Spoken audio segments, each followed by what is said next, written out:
Bonjour à tous, bienvenue dans ce nouvel épisode de la Champagne Academy. Aujourd'hui, on va voir ensemble comment bien déguster un champagne, quelles sont les étapes pour l'apprécier au mieux. Alors avant que je vous dévoile tout ça, pensez à vous abonner à la chaîne et puis on se retrouve après le générique. C'est parti! Alors pour bien déguster un champagne, il ne faut pas grand chose.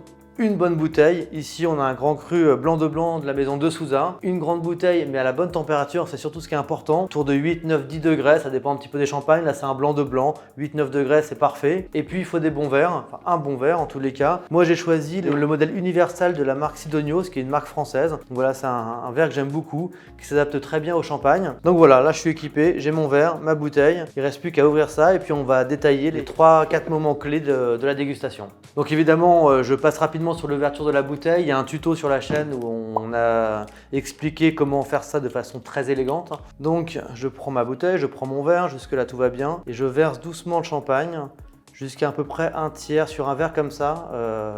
Comme on l'avait vu dans le tuto sur les flûtes de champagne, enfin quel verre choisir pour apprécier son champagne. Moi j'aime bien les verres qui sont un petit peu larges. Les flûtes trop droites, trop serrées, ça referme les arômes, ça éteint un petit peu le champagne, donc c'est pas ce qu'on privilégie. Moi je préfère un verre un petit peu comme ce Sidonios, où il y a d'autres modèles qui existent, où on va avoir quelque chose d'un petit peu plus large. Donc évidemment on ne serre pas jusqu'en haut, on serre à peu près à hauteur d'un tiers. C'est la bonne, pour moi c'est la bonne quantité qui permet de faire plusieurs verres dans une bouteille, sinon on s'en sort pas, et puis d'apprécier le champagne, d'avoir les arômes qui se concentrent à mi-hauteur, de pouvoir faire tourner le vin également et donc de pouvoir l'apprécier. Donc avant de faire tourner le vin et de plonger le nez dans le verre, on va déjà regarder la robe d'un champagne, puisque la robe d'un champagne ça dit un petit peu quelque chose de ce qu'il est. Ça dit notamment quel cépage on va retrouver dans le champagne. Donc là c'est un blanc de blanc, donc c'est un 100% chardonnay, donc on va avoir notamment une robe un petit peu plus claire avec des reflets éventuellement vert, quelque chose assez brillant, assez limpide. Donc là on va le regarder, on voit que c'est ça, on peut voir la bulle aussi. Alors la bulle c'est très agréable quand elle est fine, mais une bulle fine ne veut pas dire que le champagne est excellent, c'est pas une caractéristique ou c'est pas un critère fort d'appréciation du champagne. C'est très agréable à la dégustation, mais c'est pas, on va pas noter le champagne en fonction de sa bulle. Donc voilà, on peut observer la robe. Si on a un champagne à base de pinot meunier ou de pinot noir, on va avoir une robe légèrement plus cuivré, un petit peu plus foncé, un petit peu plus dense. Et puis au fil des années, en fonction de l'âge du vin, on va avoir une robe qui se densifie un petit peu, qui gagne un petit peu en intensité, en couleur, jusqu'à basculer parfois sur des couleurs beaucoup plus ambrées. Ce qui est là un petit peu un signe inquiétant, c'est-à-dire que probablement le champagne est passé, il est peut-être complètement oxydé et il est peut-être un petit peu tard pour le déguster. Donc voilà, donc on regarde cette robe. Et puis ensuite, on va passer à la seconde étape qui est le nez. Donc le nez, il y a deux temps dans la dégustation. Il y a le premier nez, donc c'est vraiment celui qu'on a juste après avoir servi le champagne dans le verre. Alors il faut attendre quelques secondes que le gaz carbonique se dissipe, sinon c'est pas très agréable. Et là, on va plonger le nez dans le verre, on va voir un petit peu les premières notes. Encore une fois, là, les notes sont variables, mais ça dépend du champagne, du type de cépage, du style.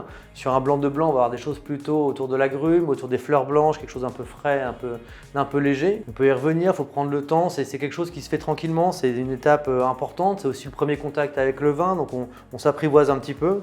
Et puis après, il y a un second temps où là, on va laisser le temps au vin de s'ouvrir, on va l'aider un petit peu, on va le faire tourner dans le verre pour justement lui apporter un petit peu d'oxygène, un petit peu d'air. Ça va mettre en exergue d'autres notes, d'autres aromatiques, quelque chose d'un petit peu plus complexe, un peu plus riche souvent. Donc c'est ce qu'on appelle le second nez. Typiquement sur les chardonnays, ça va être plutôt des notes un peu pâtissières, des notes briochées. Donc on va faire comme ça tourner un petit peu le vin. On va attendre une seconde que les arômes se concentrent. C'est pour ça que les verres ont cette forme-là, cette forme tulipe. C'est-à-dire que ça se resserre un petit peu en haut pour que les arômes se concentrent au milieu du verre. Et quand on vient s'y intéresser, on peut les découvrir et les déceler plus facilement. Ça reste le champagne, c'est un vin subtil, donc c'est un vin qui ne vous saute pas au nez, c'est un vin qu'il faut aller chercher aussi parfois.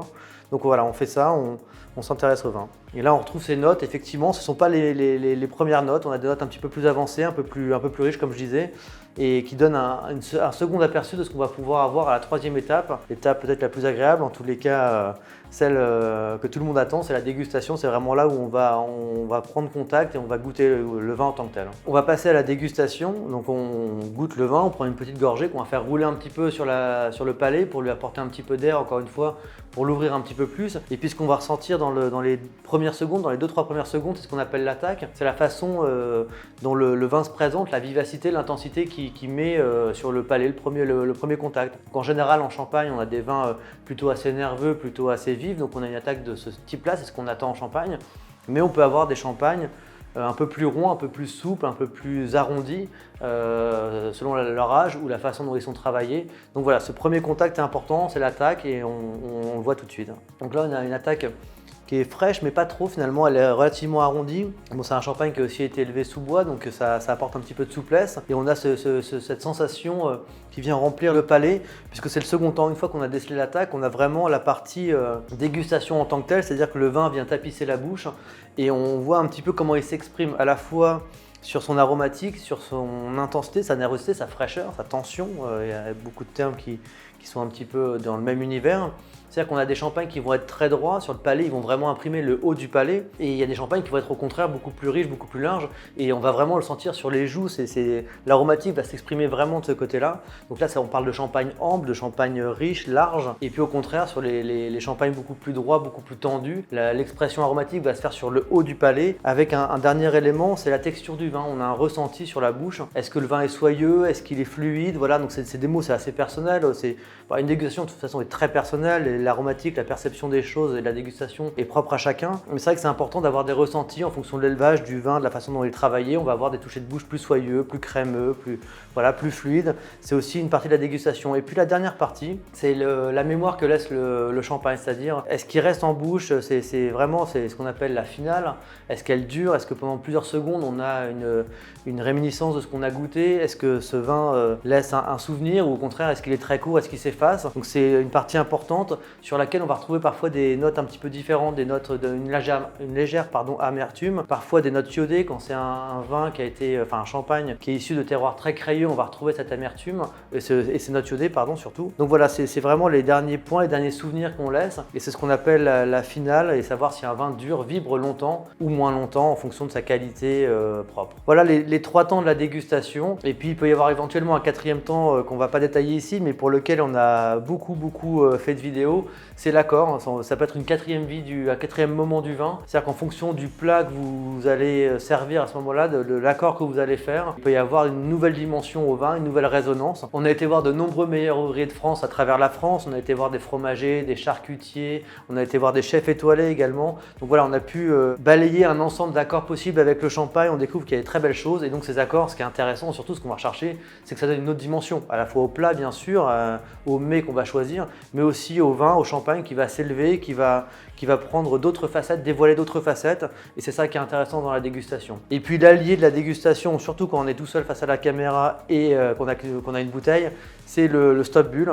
Si on est plusieurs, évidemment, on partage la bouteille, mais sinon on peut utiliser cet accessoire dont on a parlé aussi dans d'autres vidéos qui permet de conserver son vin, surtout que là il y a très peu de champagne utilisé, dégusté. Donc c'est une bouteille qu'on va pouvoir garder 3, 4, 5 jours au frais sans problème avant une prochaine occasion, quoi. Voilà, merci d'avoir suivi ce tuto sur la dégustation. Évidemment, n'hésitez pas à échanger, à poser des questions ou à partager votre avis dans les commentaires. Et on se retrouve pour d'autres tutos. À bientôt!